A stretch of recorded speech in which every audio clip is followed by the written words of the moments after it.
जय जय शङ्कर हर हर शङ्कर जय जय शङ्कर हर हर शङ्कर जय जय शङ्कर हर हर शङ्कर जय जय शङ्कर.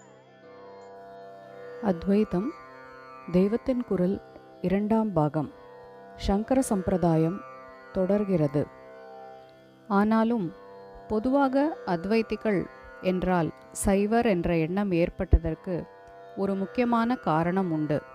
பகவத் பாதாளுக்கு பிற்பாடு ஸ்ரீ ராமானுஜாச்சாரியார் விசிஷ்டாத்வைதத்தை பிரச்சாரம் பண்ணினார். ஜீவனும் பிரம்மமும் ஒன்றாக போய் அத்வைத்தம் ஆகிவிட முடியாது. ஜீவன் தனக்குள் அந்தர்யாமியாக பிரம்மமே இருந்து இயக்கி வைக்கிறது என்பதை கொஞ்சம் பேதமாக இருந்துதான் மோட்ச நிலையிலும் அனுபவிக்கிறான். பிரம்மம் என்பதும் சங்கரர் சொன்னபடி குணம் குறியில்லாத காரியமில்லாத நிர்குண வஸ்துவல்ல.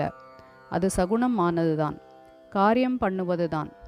ஜீவனையும் காரியம் பண்ண வைப்பது அந்தர்யாமியாக உட்புகுந்திருக்கிற அதுதான் என்ற கருத்துக்களை உடையவர் ஸ்ரீ ராமானுஜர். இதுவரைக்கும் எந்த தெய்வத்தை வழிபடுபவர்களுக்கும் பொதுவான மாதிரி பிலாசபியாக தத்துவமாக மட்டும் இருக்கிறது. ஆனால் இங்கே அப்படிப்பட்ட சகுண பிரம்மம் மகாவிஷ்ணுதான், சிவனோ வேறு தெய்வமோ இல்லை என்றும் சொல்லி ஸ்ரீ ராமானுஜர் தியாலஜி படி ஒரு குறிப்பிட்ட இஷ்ட தெய்வக்காரர்கள் மட்டுமே விசிஷ்டாத்வைதத்தை ஏற்கும்படி பண்ணிவிட்டார். ராமானுஜ சித்தாந்தத்தை ஏற்றுக்கொண்டவர்கள் அதுவரை ஸ்மார்த்தர்களாக இருந்தவர்கள்தான். வைதிக மதம், ஹிந்து மதம் என்பதே அவர் நாள் வரையிலும் ஸ்மார்த்த மதம்தானே. ஆகையினால் விஷ்ணுதான் பரதெய்வம் என்று அவர் ஏற்படுத்திய சித்தாந்தத்துக்கு போனவர்கள் ஸ்மார்த்தர்களில் இருந்துதானே போயிருக்க வேண்டும். விசிஷ்டாத்வைத தத்துவத்தை ஏற்றுக்கொண்டு அதில் போனவர்கள் போயிருப்பார்கள். அது தவிர தங்களுடைய இஷ்ட தெய்வமான மகாவிஷ்ணுவுக்கு உத்கர்ஷத்தை சொல்லியிருக்கிறது என்பதற்காகவே தத்துவத்தை விட வழிபாட்டு முறையை முக்கியமாக கவனித்தும் விஷ்ணுவை இஷ்ட தெய்வமாக கொண்ட பல ஸ்மார்த்தர்கள் ஸ்ரீ ராமானுஜ சம்பிரதாயத்தை தழுவியிருக்கக்கூடும். பிற்பாடு ஸ்ரீ மத்வாச்சாரியார், ஸ்ரீ வல்லபாச்சாரியார், ஸ்ரீ கிருஷ்ண சைத்தன்யர் முதலானவர்கள் வந்து தத்துவ ரீதியில் வெவ்வேறு சித்தாந்தங்களை பிரச்சாரம் செய்தார்கள். அந்தர்யாமியாக ஜீவாத்மாவுக்குள் பரமாத்மா இருக்கிறதை கூட சொல்லாமல் இரண்டும் அடியோடு வேறானவை என்றே மத்வர் சித்தாந்தம் செய்தார். அதுதான் துவைத்தம். வல்லபாச்சாரியார், சைத்தன்யர் ஆகியவர்களின் பிலாசபியை சுருக்கமாக சொல்லி புரிய வைப்பது சிரமம். அந்த டிஸ்கஷன் இப்போது வேண்டாம். மொத்தத்தில் நான் சொல்ல வந்த விஷயம் என்னவென்றால், இந்த மூன்று பேரும் கூட தத்துவம் என்று ஒன்றை வைக்கிற போதே வழிபாட்டிலும் இதுதான் தெய்வம் என்று ஒன்றை வைத்து விட்டார்கள். மத்வ மதத்திலும் விஷ்ணுதான் பரமாத்மா. மற்ற இருவருக்கும் பிரம்மம் அல்லது பரமாத்மா என்பது கிருஷ்ணன்தான். அதனால் இதெல்லாமும் விஷ்ணுவை உபாசிக்கும் மதங்கள்தான். இந்த சம்பிரதாயங்களுக்கும் ஸ்மார்த்தர்களிலிருந்துதானே போயிருக்கிறார்கள். இவர்களிலும் தத்துவத்துக்காக போனவர்கள் மட்டுமில்லாமல் தங்களுடைய விஷ்ணுவுக்கு உத்கர்ஷம் தந்திருக்கிறது என்பதற்காகவே போன ஸ்மார்த்த வைஷ்ணவர்களும் இருந்திருப்பார்கள் அல்லவா? ஆக ஸ்மார்த்தர்களில் இருந்துதான் பிற்பாடு ராமானுஜ சித்தாந்தம், மத்வ சித்தாந்தம், வல்லப சித்தாந்தம், சைத்தன்ய சம்பிரதாயம் ஆகிய இத்தனை வைஷ்ணவ பிரிவுகளை சேர்ந்தவர்களும் போயிருக்கிறார்கள். இதனால் ஸ்மார்த்தர்களாகவே தங்கிவிட்டவர்களில் விஷ்ணுவை இஷ்ட தெய்வமாக கொண்டவர்கள் குறைந்து போய் ஈஸ்வரனை இஷ்ட தெய்வமாக கொண்டவர்களே அதிகம் ஆகியிருப்பார்கள் அல்லவா? இதனால்தான் அத்வைதிகள் சிவமதஸ்தர் என்று நினைக்கும்படி ஆகிவிட்டிருக்கிறது. வெள்ளைக்காரர்கள் ஆட்சி தொடங்கி பத்திரங்கள் எழுதும் நாளிலிருந்தே ஸ்மார்த்தர்கள் தங்களை ஸ்மார்த்தர் என்று போட்டுக்கொள்ளாமல் சிவமதம் என்று போட்டுக்கொள்ளும்படியாக ஆகியிருக்கிறது. ஏதோ இந்த காலத்தில் நம் மதத்தை பற்றி அடியோடு அறிந்து கொள்ளாத புது தலைமுறை ஸ்மார்த்தர்கள்தான் தங்களை சைவர்களாக நினைத்து கொண்டிருக்கிறார்கள் என்பதில்லை. போன நூற்றாண்டிலேயே இராஜாங்கத்தில் செல்லுபடியாகிற பத்திரங்களில் கூட இப்படியே குறித்து வந்திருக்கிறார்கள். அது மட்டும் இல்லை, இதற்கெல்லாம் ரொம்ப காலம் முந்தி ராமானுஜர் வைஷ்ணவ சம்பிரதாயத்தை பலப்படுத்திய நாளில் ஸ்மார்த்தர்களில் விஷ்ணு பக்தர்கள் ஆகப்பட்டவர்களில் அநேகர் அந்த வழியை அனுசரிக்க ஆரம்பித்த போதே அத்வைதிகள் என்றால் சைவர்கள் என்று நினைக்கும்படியாக ஆனதாக தோன்றுகிறது. ஏன் இப்படி சொல்கிறேன் என்றால், ஸ்ரீகண்டாச்சாரியார் என்பவர் ராமானுஜர் காலத்தை ஒட்டியே வந்தவர் என்று சொல்கிறார்கள். தத்துவ ரீதியில் இவரும் விசிஷ்டாத்வைதம் மாதிரித்தான் சொல்கிறார். ஆனால் முக்தி நிலையை சொல்லும்போது அத்வைதத்துக்கு இன்னும் கொஞ்சம் கிட்டே போயிருக்கிறார். உபாசனா ரீதியில் இவருக்கு சிவன்தான் பிரதானம். ராமானுஜருக்கு எப்படி நாராயணன்தான் பரமாத்மாவோ அப்படி இவருக்கு பரமசிவன்தான் பரமாத்மா. இப்படி இவர் ஒரு சைவ விசிஷ்டாத்வைத மதத்தை ஸ்தாபித்த போதிலும் ஸ்மார்த்த வைஷ்ணவர்கள் ராமானுஜ சித்தாந்தத்தை தழுவிய அளவோடு ஒப்பிட்டு பார்த்தால் மிக மிக குறைவாகத்தான் ஸ்மார்த்த சைவர்கள் ஸ்ரீகண்டரின் சைவமான சித்தாந்தத்தை தழுவியிருக்கிறார்கள். ஏனென்றால் ராமானுஜருடன் பல வைஷ்ணவர்கள் பிரிந்து போன உடனேயே ஸ்மார்த்தர்கள் தங்களை முக்கியமான சைவர்கள் என்றே நினைத்திருக்க வேண்டும். அதனால்தான் சைவமான சித்தாந்தமாகவே ஒரு மதத்தை ஸ்தாபித்தபோது அதற்கு மாற வேண்டும் என்று இவர்கள் நினைக்கவில்லை போல் இருக்கிறது. இந்த சைவ விசிஷ்டாத்வைதத்தின் மோட்சமும் அத்வைதத்துக்கு கிட்டவே இருந்ததால் தங்களுடைய அத்வைதத்தை விட்டுவிட்டு அதே மாதிரியான சித்தாந்தத்துக்கு ஏன் போக வேண்டும் என்றும் நினைத்திருக்கலாம். தத்துவம் ரொம்ப கொஞ்சம் பேருக்குத்தான் முக்கியமாக இருப்பது, அப்பீல் ஆவது. பெரும்பாலாருக்கு பக்தியும் உபாசனா மூர்த்தியும் தான் முக்கியம். அதனால்தான் விஷ்ணு உத்கர்ஷம் கூறப்பட்ட சித்தாந்தங்களுக்கெல்லாம் ஸ்மார்த்த மதத்திலிருந்து தீவிர விஷ்ணு பக்திக்காரர்கள் போயிருக்கிறார்கள். இதனாலேயே அத்வைதம் சிவ உத்கர்ஷத்துக்கு ஏற்பட்டது என்ற அபிப்பிராயம் உண்டாகி சிவ உத்கர்ஷத்திற்கென்றே ஒரு சித்தாந்தம் ஏற்பட்ட போது அதில் விசேஷமாக ஸ்மார்த்தர்கள், அதாவது ஸ்மார்த்த மதத்தில் இருந்த தீவிர சிவபக்திக்காரர்கள் சேராதபடி ஆகியிருக்கிறது. இப்போதுள்ள அடியோடு விஷயம் தெரியாதவர்களோ அத்வைதிகள் என்றாலே சைவர் என்று நினைத்துவிடும் அளவுக்கு ஆகியிருக்கிறது. ஸ்ரீ சங்கர மடங்களில் சந்திரமௌலீஸ்வர பூஜைதானே நடக்கிறது என்றால் அது ஒரு காரணத்தினால் ஏற்பட்டது. ஆச்சாரியாளுக்கு பரமேஸ்வரனே 5 ஸ்படிக லிங்கங்களை கொடுத்து அவற்றின் ஆராதனை லோகத்தில் எந்நாளும் இருக்கும்படியாக பண்ண வேண்டும் என்றார்.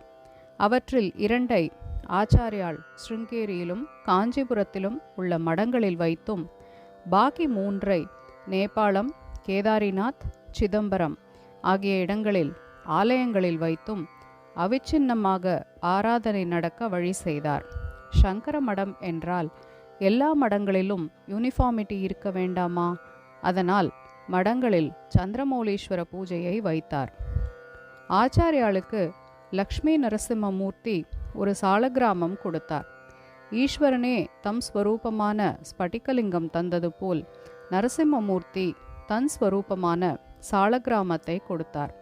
ஸ்படிகலிங்கத்தை பூஜையில் வைத்த மாதிரியே இந்த சாலக்கிராமத்தையும் ஆச்சாரியால் மடத்து பூஜையில் வைத்திருக்கிறார். அவருக்கு சிவ விஷ்ணு பேதம் கொஞ்சமும் கிடையாது.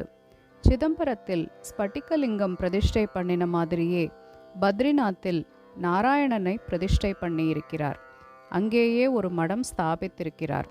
அவர் மடங்களை ஸ்தாபித்த இடங்களில் புரி ஜெகநாதமும் துவாரகையும் விசேஷமான கிருஷ்ணக்ஷேத்திரங்களே. அவர் சிவ சஹஸ்ரநாமத்துக்கு பாஷ்யம் பண்ணவில்லை, விஷ்ணு சஹஸ்ரநாமத்துக்கு தான் பாஷ்யம் பண்ணியிருக்கிறார். சிவகீதை, தேவி கீதை எல்லாம் கூட புராணங்களில் இருந்தாலும் கிருஷ்ண பரமாத்மா உபதேசித்த பகவத்கீதைக்குத்தான் நம் ஆச்சாரியால் பாஷ்யம் பண்ணியிருக்கிறார். ஈஸ்வரனையும் அம்பாளையும் போலவே மகாவிஷ்ணு, ராமர், கிருஷ்ணர், மகாலட்சுமி எல்லாரை குறித்தும் ஸ்தோத்திரங்கள் செய்திருக்கிறார். இதையெல்லாம் சரியாக கவனிக்காததால் அவரை சைவர் என்றே சொல்லிவிடுகிறார்கள். ஆச்சாரியாளின் மடத்தில் நடப்பது வெறும் சிவபூஜை மட்டும் இல்லை. ஆரம்பத்திலேயே சொன்னேனே, அந்த பஞ்சாயத்தன பூஜைதான் மடத்து பூஜையும். ஆச்சாரியாள் ஈஸ்வரனும் அம்பாளும் சேர்ந்து எடுத்த அவதாரம். உமா மகேஸ்வரர்களே அவருக்கு கைலாசத்தில் பஞ்சலிங்கங்களை கொடுத்தார்கள். ஆகையால் அவர் நடுநாயகமாக ஈஸ்வரனையும் அம்பாளையும் மடத்து பூஜையில் வைத்தார். ஆனாலும் சிவ பஞ்சாயதன முறைப்படி மகாவிஷ்ணு, கணபதி, சூரியன் ஆகியோர்களும் பூஜையில் இடம்பெற்றிருக்கிறார்கள். இங்கே சிவராத்திரி, நவராத்திரி மாதிரி ராமநவமி, கோகுலாஷ்டமி, நரசிம்ம ஜெயந்தி முதலானவற்றையும் கொண்டாடுகிறோம். மடத்தில் ஸ்ரீமுகம் அனுப்பும்போது என்ன சொல்கிறோம்? இன்ன காரியத்தை குறித்து கிரியத்தே நாராயண ஸ்மிருதிஹி என்று ஸ்ரீமுகத்தில் சொல்கிறோம். அதாவது எந்த புஸ்தகத்துக்கு அல்லது காரியத்துக்கு ஆசீர்வாதமாக இந்த ஸ்ரீமுகம் அனுப்பப்படுகிறதோ அது நல்லபடியாக நடப்பதற்காக நாராயணனை ஸ்மரிக்கிறோம் என்று சொல்கிறோம். சிவனை ஸ்மரிப்பதாக சொல்வதில்லை. நீங்கள் எனக்கு நமஸ்காரம் பண்ணும்போது என்ன சொல்கிறேன்? நாராயண நாராயண என்றுதான் சொல்கிறேன். எல்லா சங்கராச்சாரியார்களும் இப்படித்தான் சொல்கிறோம். இது ஆதி ஆச்சாரியாலே பண்ணின ஏற்பாடு. ஜகத் பரிபாலன கர்த்தா என்கிற ரீதியில் லோகத்தில் நல்லது நடப்பதற்கெல்லாம் நாராயணனைத்தான் ஸ்மரிக்க வேண்டும் என்று வைத்திருக்கிறார். இத்தனை நாழி அத்வைதிகள் என்றால் சைவர் என்ற அபிப்பிராயம் ஏற்பட்டிருப்பதை பற்றி சொன்னேன். இதற்கு நேர்மாறாக சங்கரர் மகாவிஷ்ணுவைத்தான் உபாசித்தவர் என்கிறவர்களும் உண்டு. அவர்கள் இந்த நாராயண ஸ்மரணம், விஷ்ணு சஹஸ்ரநாம பாஷ்யம் முதலான விஷயங்களை தங்களுக்கு ஆதரவாக சொல்கிறார்கள். இதோடு கூட ஆச்சாரியால் பாஷ்யங்களில் இந்த லோக விவகாரத்தை எல்லாம் செய்யும் சகுண பிரம்மமான ஈஸ்வரனை பற்றி பிரஸ்தாபிக்கிற போது அவனை நாராயணன் என்றே சொல்லியிருப்பதையும் எடுத்து காட்டுகிறார்கள். ஆனாலும் ஆச்சாரியாலை சைவர் என்றோ சாக்தர் என்றோ வைஷ்ணவர் என்றோ எப்படி சொன்னாலும் அது அவரை குறுக்குகிற காரியம்தான். அப்படியெல்லாம் ஏதோ ஒரு தெய்வத்துக்கு மட்டும் அவர் பக்தர் என்பது சரியில்லை. ஏன் அத்வைத பாஷ்ய கிரந்தங்களில் சகுண பிரம்மம் என்றால் நாராயணன் என்று சொன்னார் என்றால் முத்தொழில் என்று பிரித்து கொடுக்கிற போது மகாவிஷ்ணுவுக்கு தான் லோக ரக்ஷண பொறுப்பு தந்திருக்கிறது. எவன் ரட்சிக்கிறானோ அவனையே பிரபஞ்சத்தையெல்லாம் நடத்தும் சக்தியாக சொன்னார் என்றுதான் சொல்ல வேண்டும். ஆச்சாரியால் சைவர், வைஷ்ணவர், சாக்தர் எல்லாம் தான். அவருடைய சிஷ்யர்கள் என்று சொல்லிக்கொள்ளும் ஸ்மார்த்தர்களான நாமும் அப்படித்தான் இருக்க வேண்டும். ஸ்மார்த்தர்களுக்கெல்லாம் வழிகாட்டியாக இருப்பவர் முத்துசுவாமி தீக்ஷிதர். அவர் மாரியம்மனும் ஐயனாரும் நவகிரகங்களும் உள்பட அத்தனை தெய்வங்களையும் பரமாத்ம ஸ்வரூபமாக பார்த்து கீர்த்தனங்களால் ஸ்தோத்திரம் செய்திருக்கிறார். அத்தனை தெய்வங்களுமான ஏக பரமாத்மாதான் நமக்கு உபாசியம். அதை அத்தனை ரூபங்களிலும் ஏற்றத்தாழ்வில்லாமல் பாவிக்கிற மனப்பான்மை நமக்கு வரவேண்டும். ஆதி காலத்திலிருந்து அத்வைதிகளிலேயே வீர சைவர்களும் வீர வைஷ்ணவர்களும் இருந்திருக்கிறார்கள் என்று சொன்னாலும் அது ஆச்சாரியாளின் மனோபாவத்துக்கும் அவர் நமக்கு போட்டிருக்கிற ஆக்ஞைக்கும் சம்மதம் ஆனதில்லை. அத்வைதிகளிலேயே அப்பைய தீக்ஷிதர் பரம சாம்பவராகவும் லீலாசுகர் பரம பாகவதராக கிருஷ்ணனிடமே பரம பிரீத்தியும் வைத்திருந்த மாதிரி நாம் ஏதாவது ஒரு இஷ்ட தெய்வத்திடம் அதிக பக்தி வைப்பதில் தப்பில்லை. ஆனால் இந்த மகான்கள் எப்படி இன்னொரு தெய்வத்தை நிந்திக்காமலே தங்கள் இஷ்ட தெய்வத்திடம் பக்தியில் உருகினார்களோ அப்படி நாமும் எந்த ஒரு தெய்வத்தையும் நிந்திக்காமல் நம் இஷ்டமூர்த்தியிடம் விசேஷ பக்தியோடு இருக்க வேண்டும். வேத மதம் என்ற ஸ்மார்த்த மதத்தின் மூலக் கொள்கைகளில் இது ஒன்று. இன்னொரு தெய்வத்தை தாழ்த்தி சொல்லி தன் தெய்வம்தான் தெய்வம் என்று சொன்னால் அப்போது அது வேத சம்மதம் உடையதாகாது. இந்த டெஸ்ட் படி பார்த்தால் ஆச்சாரியாலை அனுசரிக்கிற ஸ்மார்த்த மதஸ்தர்களான நாம் தான் பூரண வைதிகர்கள். இப்படி நான் சொல்லவில்லை. நான் சொன்னால் அது தப்பு. இது என் சம்பிரதாயம் என்பதற்காக உயர்த்தி சொல்கிறேன் என்றாகிவிடும். ஆதலால் இது என் அபிப்பிராயம் இல்லை. 3 பூர்வகால பெரியவர்களுடைய அபிப்பிராயம் இப்படி இருந்திருக்கிறது. சங்கர சம்பிரதாயம் நாளை தொடரும். ஜெய ஜெய சங்கர, हर हर शंकर। जय श्री जय महापेरिवा चरण। शंकर हर हर शंकर जय जय शंकर हर हर शंकर जय जय शंकर हर हर शंकर जय जय शंकर।